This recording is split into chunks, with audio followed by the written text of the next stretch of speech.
So, silver futures are back from their weekend nap at 6 p.m. Eastern tonight on Globex, and there's this one pattern that's basically a flashing neon warning sign if it pops up in the first 45 minutes.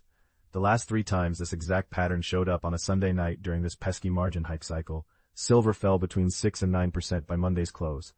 That's dropping from about $84.40 down to somewhere between $76.80 and $79.30. If you're clinging to 100 ounces, congrats. You're looking at $510 to $760 in losses before you even finish your morning coffee Monday. Here's the kicker.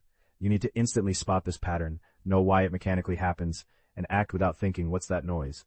It's a 3-part cascade, a volume spike with no buyers stepping in, clusters of stop-loss orders triggering in quick succession like dominoes, and then margin calls that turn the whole mess into a panic sale nobody asked for. Normal Sunday night dips, they get bought. This one, it just keeps bleeding. The main practical takeaway, if that pattern shows up, history says, don't hold your breath hoping for a rebound, because none of the previous times did. Instead, you should be trimming your exposure and sizing down so you don't get thrown out by your broker's forced selling party. This isn't panic selling, it's basic survival strategy, like ducking when a freight train is coming instead of trying to outrun it. If you don't see the full 3-part mess, and silver just wiggles around normally, or even gaps up, you can probably chill.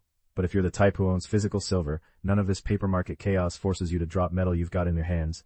It's all about paper margin problems, not your actual bars.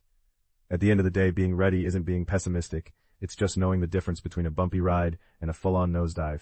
If you prep and the pattern doesn't show, great, you wasted no time. If it does, you're not the one feeding the cascade.